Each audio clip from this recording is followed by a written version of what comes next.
नमस्कार मित्रों, YouTube channel उड़ान द फ्लाई पर आपका स्वागत है। जैसा कि पिछले वीडियो में मैंने टीजीटी पीजीटी से संबंधित विभिन्न वर्षों में जो पूछे गए आपके सवाल थे उसे मैंने कंटिन्यू किया था। आज के सेक्शंस में पुनः उसी बिंदु पर चर्चा कर रहे हैं जहां पर विभिन्न परीक्षाओं में और ख़ास तौर से मैंने कहा टीजीटी और पीजीटी में जो अभी तक के क्वेश्चन पूछे गए हैं उसका आंसर उसकी एनालिसिस क्या है उसके बारे में चर्चा हो रही थी। क्योंकि ये वीडियो इसलिए आप लोगों को अवेलेबल करवाया जा रहा है ताकि आपको इस बात का भी ज्ञान हो जाए कि कौन सा ऐसा चैप्टर है या कौन सा ऐसा पार्ट्स है या कौन सा ऐसा पॉइंट है जहाँ से क्वेश्चन सबसे ज़्यादा पूछा जा रहा है। और दूसरी सबसे जो महत्वपूर्ण बात है कि आपको भी पता है कि जब भी परीक्षाएं होती हैं तो अभी तक पिछले वर्षों में जो भी आपके पेपर्स हुए हैं या एग्ज़ाम हुए हैं, कभी कभी ऐसा भी होता है कि वो क्वेश्चन सेम टू सेम उठाकर पूछ लिया जाता है। तो ऐसी स्थिति में जिन लोगों को सही आंसर नहीं पता होता है, इसके बारे में जानकारी नहीं प्राप्त होती है, तो गलती हो जाती है। इन्हीं गलतियों को कम करने के लिए रिपीटेड क्वेश्चन और साथ ही साथ उसमें क्या नया हो सकता है इसके बारे में यहाँ पर इस वीडियो में चर्चा हो रही है। तो आइए हम चलते हैं पुनः अपने दूसरे पार्ट में जहाँ पर अभी तक विभिन्न परीक्षाओं में पूछे गए सवाल हैं। तो पहले पार्ट में मैंने आपको इंडियन इकोनॉमी और साथ ही साथ माइक्रो तथा macro economics, public finance, monetary policy और इंटरनेशनल ट्रेड से संबंधित जो भी क्वेश्चन आए थे उसको मैंने पॉइंट ऑफ व्यू रखा, लेकिन उन चीज़ों पर भी मैंने ध्यान दिया था जहाँ पर क्वेश्चन सबसे ज़्यादा पूछे गए थे। ठीक उसी प्रकार आज के भी सेक्शंस में उसी पॉइंट पर मैंने जोर दिया है जहाँ पर क्वेश्चन सबसे ज़्यादा पूछ रहे हैं। तो आइए उसी पॉइंट पर चर्चा करते हैं। तो आज का जो आपका पहला पॉइंट है यानी पहला आपका क्वेश्चन है जो पूछा गया है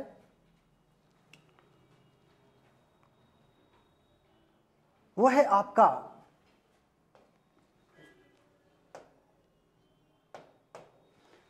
कि किसी वस्तु का बाजार मांग वक्र होता है। तो गाइस सबसे पहले आपको देखना है कि क्वेश्चन का जो पॉइंट है वो महत्वपूर्ण बिंदु है उसका वो है मार्केट डिमांड। ये आपको जानना आवश्यक है, लेकिन मार्केट डिमांड को जानने से पहले आपको सबसे पहले ये जानना है कि डिमांड क्या है यानी मांग क्या है। फिर उसके बाद हम समझेंगे कि मांग वक्र क्या होता है। देखिए, मांग को समझने से पहले आपको कुछ बिंदुओं पर आपको जानना आवश्यक है कि ये महत्वपूर्ण बिंदु है क्या।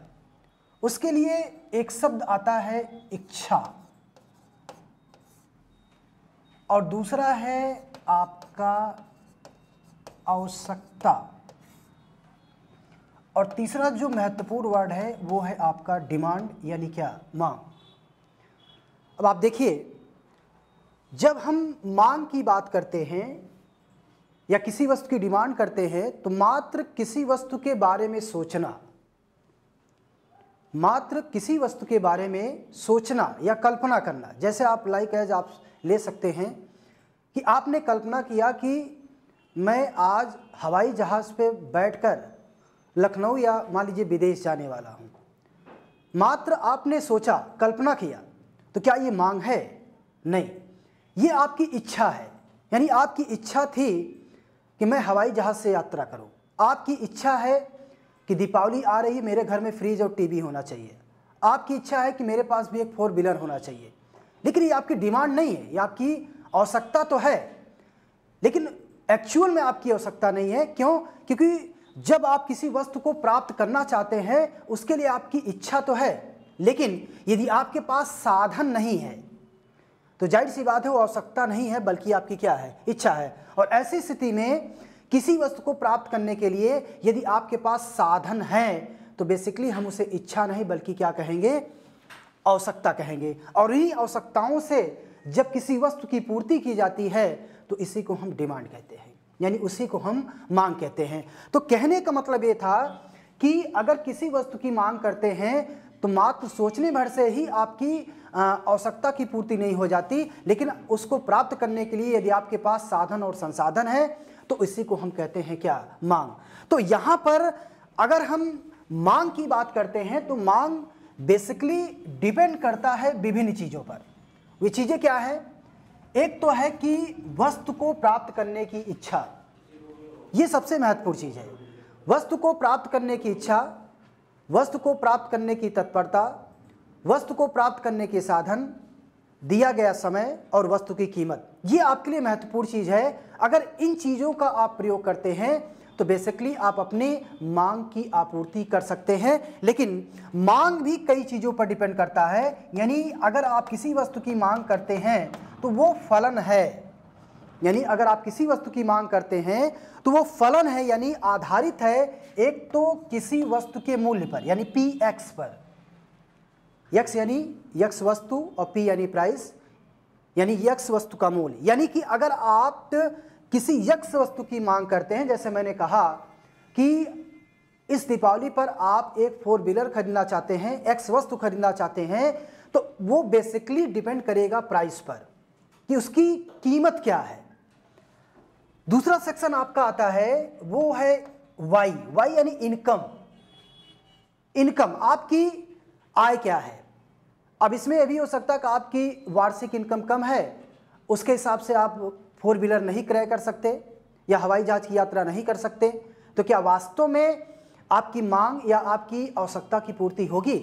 नहीं होगी। तो बेसिकली यहाँ पर यक्स वस्तु की अगर आप डिमांड कर रहे हैं तो ये डिपेंड करता है यक्स वस्तु के मूल्य पर, आपकी आय पर, आपकी टी यानी टेस्ट रुचि पर, पी यानी पॉपुलेशंस पर। और इसके अलावा अगर आप देखेंगे तो इसमें भी और कुछ तथ्य हैं जो बेसिकली आपको एक्स वस्तु की मांग को डिसाइड करते हैं। उसमें एक और आता है P0 यानी कि अन्य वस्तुएं। अन्य वस्तुएं यानी अन्य वस्तुएं क्या है? जैसे मान लीजिए कि स्थानापन्न है, पूरक वस्तुएं हैं। स्थानापन्न का मतलब है जैसे मान लीजिए आप चाय की डिमांड करते हैं और चाय की कीमत बढ़ जाए तो जाहिर सी बात है कि उसके स्थान पर आप कॉफ़ी का प्रयोग करने लगे, या मान लीजिए कॉफ़ी का प्रयोग करते हैं, कॉफ़ी का मूल्य बढ़ जाए तो आप कॉफ़ी को रिप्लेस करके आप चाय का प्रयोग करते हैं। स्थानापन्न वस्तु हैं, जैसे चाय और कॉफ़ी है, चीनी और गुड़ है, तो ये आपकी स्थानापन्न वस्तु है। और ऐसी स्थिति में ऐसे ही मान लिया जाए पूरक वस्तुओं में, जैसे अगर आपने मोटरसाइकिल खरीदा तो पेट्रोल की डिमांड, यानी मोटरसाइकिल अगर आप खरीदते हैं तो पेट्रोल भी खरीदेंगे, तो इसकी पूरा, या पेन और पेंसिल की बात की जाए, पेन और स्याही की बात की जाए, तो यहाँ पर मेरा कहने का मतलब ये था कि जब आप किसी एक्स वस्तु की मांग करते हैं तो उसके पास सबसे पहले तो वो डिपेंड करेगा एक्स वस्तु के मूल्य पर, उसकी उपभोक्ता की आय पर, उसकी रुचि पर या टेस्ट पर या पॉपुलेशंस पर, और साथ ही साथ डिपेंड करेगा अन्य वस्तुओं की यानी संबंधित वस्तुओं की कीमत पर जो उससे रिलेटेड है। अब यहाँ पर अगर हम कहें कि अगर हम इन चीज़ों को कांस्टेंट मान लें, इन चीज़ों को कांस्टेंट मान लें, तो बेसिकली मैंने जिन चीज़ों पर बल दिया उसमें आपका बचता है एक यक्स वस्तु का मूल। तो यहाँ पर ये कह सकते हैं कि जब आप किसी एक्स वस्तु की डिमांड करते हैं तो यक्स वस्तु के मूल्य में अगर परिवर्तन होता है, यानी यक्स वस्तु का मूल्य अगर बढ़ता है या घटता है, तो वस्तु की डिमांड भी घटेगी या डिमांड उसकी क्या होगी? बढ़ेगी। तो यहाँ पर कहने का मतलब था कि मांग पूरी तरीके से डिपेंड करता है वो यक्स वस्तु के मूल्य पर, उपभोक्ता की आय पर, टेस्ट पर, पॉपुलेशंस पर, संबंधित वस्तुओं की कीमत पर। यानी इन चीज़ों में जो सबसे महत्वपूर्ण चीज़ है वो है मांग। यानी यक्स वस्तु की मांग अगर हम कहें तो, यानी यक्स वस्तु की मांग कहें वो अगर मूल्य पर डिपेंड करेगा तो उसे हम कहेंगे मूल्य, मूल्य मांग। अमूल्य मांग का मतलब हो गया कि मैंने आपसे कहा कि अगर यक्स वस्तु की मांग कम है तो उसके पीछे है कीमत, यानी अगर कीमत घटती है या बढ़ती है तो वस्तु का मूल्य भी बढ़ता है और घटता है। तो बेसिकली ये कह सकते हैं कि यक्स वस्तु की मांग और मूल्य में जो रिलेशंस होता है वो विपरीत होता है, यानी कि विपरीत का मतलब उल्टा, और उल्टा का मतलब ये हो गया कि कीमत अगर घटेगी बढ़ेगी तो मांग भी आपका घटेगा और बढ़ेगा। तो जाहिर सी बात है कि मांग घटेगा बढ़ेगा तो बेसिकली पूरी तरीके से डिपेंड करता है यक्स वस्तु के मूल्य पर। तो यहाँ अगर हम देखें तो यहाँ पर मैंने अन्य चीज़ों को कॉन्स्टेंट मान लिया, दी हुई आय उपभोक्ता को मैंने कॉन्स्टेंट मान लिया, टेस्ट को कॉन्स्टेंट मान लिया, और इसके अलावा मैंने पॉपुलेशंस को कांस्टेंट मान लिया, साथ ही साथ मैंने अन्य संबंधित वस्तुओं की कीमतों को भी मैंने कांस्टेंट मान लिया। तो यहाँ पर अगर मूल्य में परिवर्तन होगा तो मूल्य मांग, आय में परिवर्तन होगा तो आय मांग, टेस्ट में परिवर्तन होगा यानी टेस्ट और पॉपुलेशन या अन्य P0 वस्तुओं में, तो यहाँ पर हम लोग उसे कहते हैं आड़ी मांग यानी क्रॉस इलास्टिसिटी यानी आड़ी मांग लोच। यानी इन चीजों पर अगर हम देखें तो यहां पर अब बात की जा रही है बाजार मांग वक्र की। यानी अगर आप मार्केट में जाते हैं तो मैंने कहा कि दीपावली में अगर आप किसी वस्तु का क्रय कर सकते हैं, मान लीजिए पटाखा क्रय कर सकते हैं, तो पटाखा का मूल्य अगर अधिक होगा तो जाहिर सी बात है कि उसकी डिमांड क्या होगा, कम होगा। तो इसका मतलब है कि एक दिए हुए समय पर यदि कोई उपभोक्ता मार्केट में किसी वस्तु को क्रय करने जाता है तो बेसिकली उस वस्तु को तभी क्रय करेगा जब या तो मूल्य कम होगा, तभी उसका क्या करेगा, क्रय करेगा। तो इसका अर्थ यह है कि यक्स वस्तु का मांग तभी होगा जो पूरी तरीके से यक्स वस्तु के मूल्य पर डिपेंड करेगा, यानी क्रय तब करेगा जब मूल्य घटेगा या बढ़ेगा। तो कहीं ना कहीं अगर देखा जाए तो अगर कोई दिए हुए समय अवधि पर एक उपभोक्ता किसी वस्तु को क्रय करने जाता है तो उसे हम जो मांग कहते हैं उसे कहते हैं व्यक्तिगत मांग वक्र। व्यक्तिगत मांग वक्र यानी पर्सनल डिमांड। पर्सनल डिमांड का मतलब है कि मैं 100 रुपए लेके गया मार्केट में और ये मैं मान के चलता था कि पटाखे की कीमत 10 रुपए होगी, यानी एक पटाखे की कीमत 10 रुपए होगी, मुझे 10 रुपए खरीदना है, 10 पटाखे लेना है। लेकिन वहां जाने के बाद पता चला कि पटाखे यानी एक पटाखे की कीमत 10 रुपए ना होकर 20 रुपए है, तो जाहिर सी बात है कि मैं पटाखे पहले की तुलना में क्या करूंगा, कम खरीदूंगा। या ऐसा भी हो सकता है कि 10 रुपए के बजाय वो 5 रुपए होगा, तो पहले की तुलना में मैं पटाखे ज़्यादा खरीदूंगा। तो कहीं ना कहीं मैंने कहा मैं अगर पर्सनल जाता हूं किसी वस्तु को मार्केट में क्रय करने, अगर उसकी कीमत अधिक होगी तो डिमांड कम होगी, और अगर कीमत ज़्यादा होगी तो डिमांड क्या होगी, कम होगी। उसे हम कहते हैं क्या, व्यक्तिगत मांग वक्र यानी पर्सनल डिमांड। और पर्सनल डिमांड अब इस स्थिति में अगर हम ये कहें कि इसी तरीके से समाज के कई लोग, परिवार के कई लोग मार्केट में जाते हैं, जैसा दीपावली आ रहा, सभी लोग पटाखा खरीदने जाएं और इसमें लोगों की आय अलग अलग हो और अलग अलग हो, लेकिन एक ही समय पर अगर पटाखा खरीदते हैं तो ऐसी स्थिति में आय कम होने के कारण या आय अधिक होने के कारण अगर हम ये कहें कि जिन लोगों ने पटाखा खरीदा एक निश्चित समय पर, तो उसका जो कुल जोड़ होगा उसी को हम लोग कहते हैं बाजार मांग वक्र, जो विभिन्न व्यक्तिगत मांग वक्रों का योग है। यानी जैसे मैंने कहा कि ए व्यक्ति है और आपका बी व्यक्ति है। एक व्यक्ति ने 10 पटाखा खरीदा, उसके लिए 100 रुपए दिया। बी व्यक्ति ने 8 पटाखा खरीदा, उसके लिए 80 रुपए दिया। तो ए और बी मिलकर मान लीजिए 180 रुपए देते हैं, तो इससे जो मांग वक्र प्राप्त होगा उसी को हम कहेंगे बाजार मांग वक्र। यानी कुल मिला के कह सकते हैं कि बाजार मांग वक्र होता है वो व्यक्तिगत मांग वक्रों का क्या, योग। तो आंसर क्या सही होगा आपका, आंसर होगा आपका क्या, बी, सॉरी आंसर होगा आपका क्या, ए।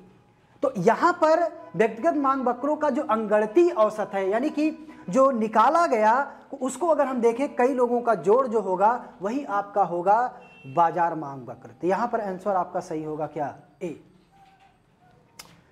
ये हो गया आपका पहला क्वेश्चन। अब आते हैं हम दूसरे क्वेश्चंस पर। विदेशी विनिमय दर में किस प्रकार का परिवर्तन होगा यदि एक देश में मुद्रास्फीति की दर अन्य देश से ऊंची होगी। यहां पर देखिए सबसे पहले तो ध्यान दीजिए, यहां पर विदेशी विनिमय की बात की जा रही है, फॉरेन एक्सचेंज रेट की बात की जा रही है। यह आपके लिए महत्वपूर्ण चीज है, यह आपको थोड़ा सा ध्यान देना है। विदेशी विनिमय दर की बात की जाती है जब हम विदेशों से किसी वस्तु सेवा का या तो आयात करते हैं या तो निर्यात करते हैं, तो जो जिन देशों से मैंने सेवा या वस्तु का आयात और निर्यात किया है तो उसकी मुद्रा में और अपनी मुद्रा के बीच जो विनिमय दर होगी उसी को हम विदेशी विनिमय दर कहते हैं। बट यहाँ पर विदेशी विनिमय दर में किस प्रकार का परिवर्तन होगा यदि एक देश में मुद्रास्फीति की दर अन्य देश से ऊंची हो। यानी एक देश की मुद्रा की दर, जैसे मैंने कहा इंडिया में मुद्रास्फीति की दर ऊंची है। अब जैसे मान लीजिए कि इंडिया है, इंडिया में एक पेन का मूल्य है 10 रुपए। और इसका अगर हम डॉलर में डिफ्रेंशिएट करें तो $1 बराबर मान लीजिए आपका है 70 रुपये। तो चूंकि यहाँ पर पेन की बात की जा रही है तो इंडिया में होगा तो 10 रुपये होगा, फॉरेन में होगा तो 70 रुपये होगा। तो यहाँ पर अब हम देखें, अगर हम ये कहें कि अब यहाँ पर इंडिया में अगर पेन का मूल्य 10 से बढ़कर 15 रुपये हो जाए और वहाँ पर मान लीजिए मूल्य 75 रुपये हो जाए या घटकर मान लीजिए आपका 65 रुपये हो जाए, जो भी है वहाँ पर क्या होगा कि वस्तु का मूल्य घटेगा बढ़ेगा तो उसकी विनिमय दर कम या ज़्यादा होगी। इंडिया में अगर वस्तु का मूल्य घटेगा बढ़ेगा तो डॉलर की तुलना में आपकी मुद्रा की क्रय शक्ति भी घटेगी और बढ़ेगी।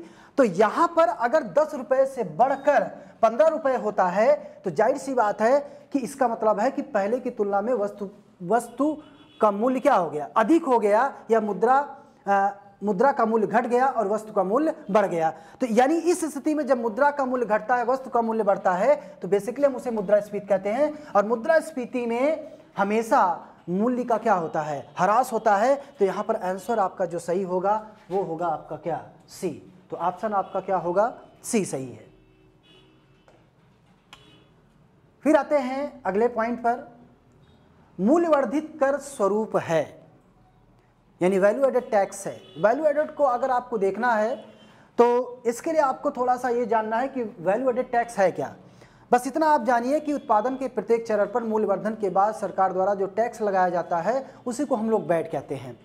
वैट बेसिकली अगर देखा जाए तो वैसे 1954 में फ्रांस में लगाया गया था, भारत में इसे सबसे पहले 2005 में लगाया गया। और अगर देखा जाए तो ये बेसिकली मूल्यानुसार होता है, यानी उत्पादन के प्रत्येक चरण पर मूल्यवर्धन के बाद लगाया जाता है, इसीलिए हम इसे कहते हैं मूल्यानुसार तथा अप्रत्यक्ष कर।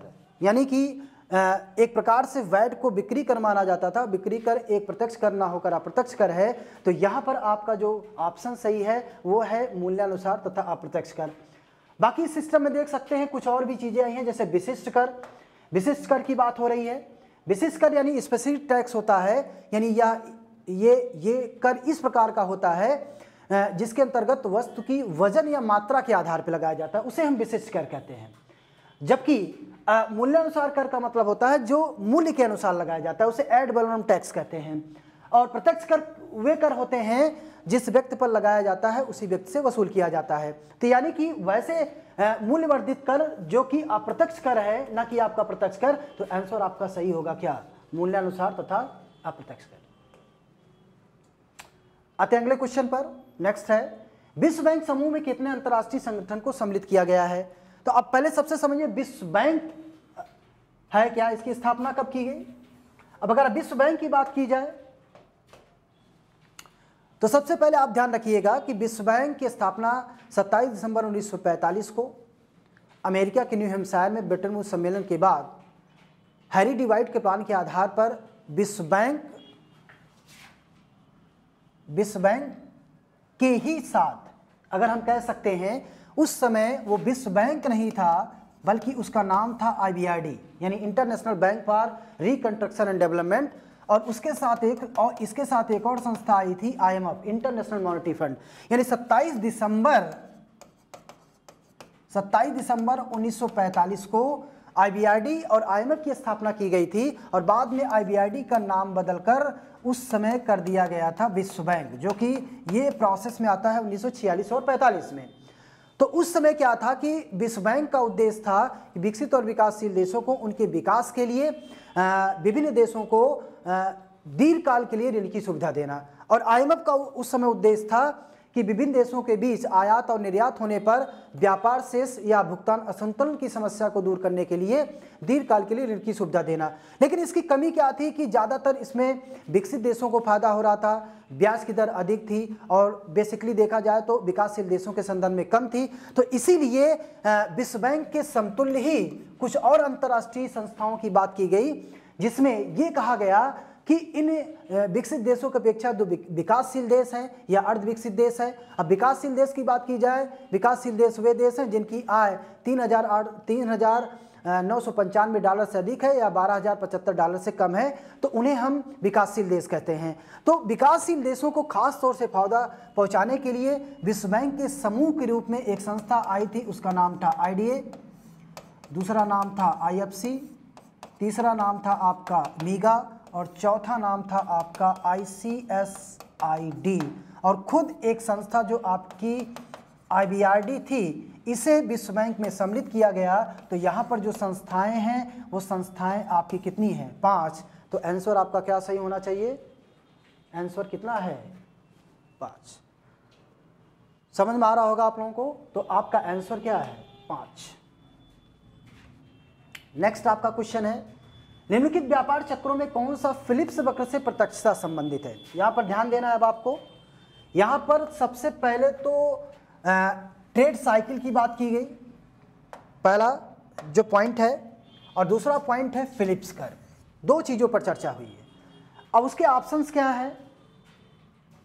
उसके ऑप्शन क्या है? गुणक त्वरक व्यापार चक्र का सिद्धांत, अतिनिवेश व्यापार चक्र का सिद्धांत, राजनीतिक व्यापार का चक्र का सिद्धांत, तो वास्तविक व्यापार चक्र का सिद्धांत। अब यहां पर दो चीजों के अलावा दो चीजें हैं। व्यापार चक्रों में से कौन सा फिलिप्स वक्र से प्रत्यक्षता संबंधित है, डायरेक्टली रिलेटेड है, ना कि इनडायरेक्टली। तो सबसे पहले आप समझिए व्यापार चक्र क्या है। देखिए, व्यापार चक्र की अगर बात की जाए तो जे संपुटर की एक पुस्तक आई थी ट्रेड साइकिल, और उसी व्यापार चक्रों में इन्होंने बेसिक तौर पर 4 प्रकार के व्यापार चक्रों की बात की थी। एक उन्होंने बात किया था जिसमें क्या होता है कि समृद्धि होती है, यानी कि लगभग ऊंची कीमतें होती हैं, या कह सकते हैं कि स्फीति होती है। दूसरा उन्होंने कहा था कि जहां पर सिस्टम के तौर पर, आप इसको ऐसे भी समझ सकते हैं, यह ट्रेड साइकिल, इसे बेसिकली बूम कहा जाता है। और यहां पर धीरे धीरे अगर आप देखेंगे तो इस अवस्था को मंदी कहा जाता है, इस अवस्था को विस्तार कहा जाता है, और यहां पर धीरे धीरे अवसाद की अवस्था आती है। तो स्फीति की अवस्था, रुकावट, या कह सकते हैं कि रुकावट की अवस्था, फिर मंदी की अवस्था, उसके बाद आपका आता है विस्तार की अवस्था। अब इन अवस्थाओं को अगर देखें तो इन 4 अवस्थाओं की बात जे संपुटर ने अपनी पुस्तक ट्रेड साइकिल में किया था, और उसमें बताया कि स्फीति की स्थिति में अर्थव्यवस्था में आय, उत्पादन तथा रोजगार तथा वस्तु की कीमतें ज्यादा होती है, जबकि इसके विपरीत मंदी की अवस्था में आय, उत्पादन, रोजगार तथा वस्तु की कीमतें कम होती है। यानी कि स्फीति तथा मंदी की अवस्था में जो रिलेशन होता है वो विपरीत होता है।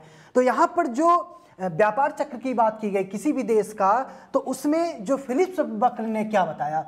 फिलिप्स वक्र ने बताया कि किसी भी देश में जो फिलिप्स होता है, यहाँ पर इसको, ये फिलिप्स वक्र है, ये है 0, ये है x, ये है y। यहाँ पर हम दिखाते हैं आपकी बेरोजगारी, और यहाँ पर हम दिखाते हैं आपकी कीमत यानी कि प्राइस। जैसा मैंने कहा कि स्फीति में क्या होता है कि वस्तु की कीमतें ज़्यादा होती है। जब कीमतें ज़्यादा होती है तो उत्पादन भी ज़्यादा होता है, उत्पादक को लाभ भी होता है, लोगों को रोजगार भी मिलता है, देश का आर्थिक और सामाजिक विकास होता है। बट इस स्थिति में होता क्या है कि उत्पादक को तो लाभ होता है लेकिन उपभोक्ता को हानि होती है। हाँ, लेकिन वस्तु की कीमतें बढ़ने पर होता क्या है कि ज़्यादातर जो उपभोक्ता है उनको रोजगार के अवसर भी मिलते हैं। तो इसका मतलब कि स्फीति तथा रोजगार में संबंध जो होता है वो प्रत्यक्ष होता है, जबकि स्फीति तथा बेरोजगारी में जो संबंध होता है वो अगर हम देखें तो उल्टा होता है। अब इस चीज़ को फिलिप्स वक्र ने कैसे दर्शाया? बताया अगर कीमतें अच्छी होगी यानी स्फीति की दर अगर 10% होगी तो बेरोजगारी की दर क्या होगी? 2% होगी। मैंने कहा कि स्फीति की दर अगर 10% होगी तो बेरोजगारी की दर क्या होगी? 2%। ऐसा मैंने क्यों कहा? ऐसा मैंने इसलिए कहा कि जब भी वस्तु की कीमतें बढ़ती हैं तो उत्पादक का लाभ पहले की तुलना में क्या होता है? बढ़ता है। और जब उत्पादक का लाभ बढ़ेगा तो बचत करेगा, निवेश करेगा, लोगों को क्या मिलेगा? रोजगार मिलेगा। तो रोजगार मिलेगा तो बेरोजगारी की दर क्या होगी? घटेगी। लेकिन इस सिस्टम अगर हम देखें कि फिलिप्स वक्र कहते हैं कि स्फीति तथा बेरोजगारी में जो संबंध होता है वो उल्टा संबंध होता है। यानी अगर आप स्फीति की दर को घटाएंगे, इसे आप 2% पर लाएंगे तो बेरोजगारी की दर बढ़कर 2% से बढ़कर कितना हो जाएगा? 10%। तो फिलिप्स वक्र ने कहा कि स्फीति तथा बेरोजगारी में जो संबंध होता है वो विपरीत संबंध होता है, अर्थात यहाँ पर देखें तो ना तो ये आपका सही है, ना तो अतिनिवेश का सिद्धांत सही है, ना तो वास्तविक व्यापार चक्र का सिद्धांत सही है, बल्कि आपका सही है क्या, राजनीतिक व्यापार का सिद्धांत, जो किसी भी देश के स्फीति तथा मंदी की दशाओं या पुनरुद्धार की दशाओं या रुकावट की दशाओं या विस्तार की दशाओं को क्या करता है, व्यक्त करता है। तो इसका ऑप्शन आपका जो सही है वो मैंने आपसे बताया, वो है आपका क्या, सी ऑप्शन। तो गाइस आप लोग इस पे थोड़ा सा ध्यान दीजिएगा।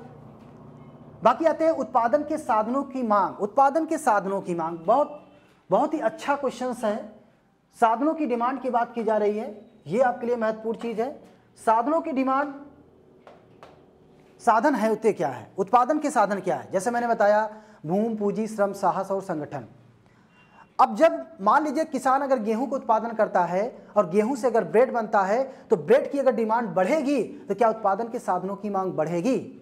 बिल्कुल बढ़ेगी। अगर ब्रेड की डिमांड बढ़ेगी तो जाहिर सी बात है कि उत्पादक ब्रेड के उत्पादन को बढ़ाने के लिए उत्पादन के साधनों की डिमांड को क्या करेगा, बढ़ाएगा। तो यहाँ पर उत्पादन के साधनों की जो मांग होगी न तो मूलभूत होगी, न तो मौलिक होगी, न तो बाजार होगी, बल्कि आपकी क्या होगी, व्युत्पन्न मांग होगी, यानी फंडामेंटल्स आपका क्या होगा, डिमांड होगा। तो यहाँ पर आपका ऑप्शन क्या होगा, सी सही होगा। तो उत्पादन के साधनों की जो डिमांड होगी, ध्यान रखिएगा, वो हमेशा व्युत्पन्न मांग होगी। नाइस। फिर देखिए, कीन्स द्वारा प्रयुक्त शब्द वर्षा दिवस, रेनी डे संबंधित है। अब देखिए बहुत कॉमन चीज है, ये नया वर्ड है, कुछ लोगों ने सुना ही नहीं होगा। सबसे पहले तो कीन्स की पुस्तक आई 1936 में, general theory of employment, interest and money. ये पुस्तक बेसिकली अगर देखा जाए तो सरकार के आय और व्यय के बारे में, सार्वजनिक व्यय के बारे में, राजकोषीय नीतियों के बारे में बल देता है, जिसमें मंदी की दशाओं से निजात दिलाने के लिए इस पुस्तक में चर्चा की गई। तो यहाँ पर कीन्स ने थोड़ा सा अपना अलग अप्रोच रखा था। अब उस अप्रोच में अगर आप देखेंगे तो अप्रोच क्या था कि जैसे अगर कोई व्यक्ति आय प्राप्त करता है, जैसे मैंने कहा कि मैंने एक महीने में या एक साल में मैंने 5,000 रुपये कमाया, मैंने एक साल में मैंने 5,000 रुपये कमाया। अब 5,000 रुपये मैंने कमाया तो जाहिर सी बात है 5,000 रुपये में हम कुछ उपभोग करेंगे, यानी व्यय करेंगे। जैसे मैंने कहा 5,000 रुपये में मैंने मान लीजिए 3,000 रुपये व्यय कर लिया, और जाहिर सी बात है कि इसमें मैंने 2,000 रुपये मैंने बचत कर लिया। तो कीन्स कहते हैं कि आय बराबर हमेशा जो होता है वो उपभोग प्लस सेविंग्स यानी कि बचत होता है। अब इस स्थिति में होता क्या है कि 5,000 रुपये में समाज के विभिन्न वर्गों के लोग, कुछ लोग अपनी आय मतलब एल, लिक्विडिटी L1, अपनी आय 5,000 रुपये को अलग अलग तरीके से व्यय करते हैं। जैसे अगर आप मान लीजिए स्टूडेंट हैं, आप इलाहाबाद में कमरे का किराया लेकर रहते हैं और आपके घर से हर महीने 5,000 रुपये आता है, तो 5,000 रुपये आता है तो जाहिर सी बात है कि 5,000 रुपये में सबसे पहले आप मान लीजिए, जैसे मैंने कहा कि 3,000 रुपये आपने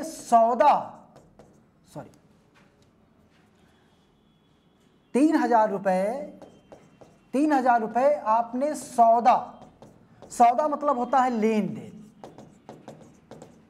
लेन देन के लिए आपने खर्च किया। भाई अगर आप कमरे का किराया लेके रहते हैं तो डेली आपको सब्जी चाहिए, दूध चाहिए, या इसके अलावा आपको और भी आपकी ज़रूरतें हैं, उसको पूरा करने के लिए आप 3,000 रुपये आप अपने लेन देन के लिए रखते हैं।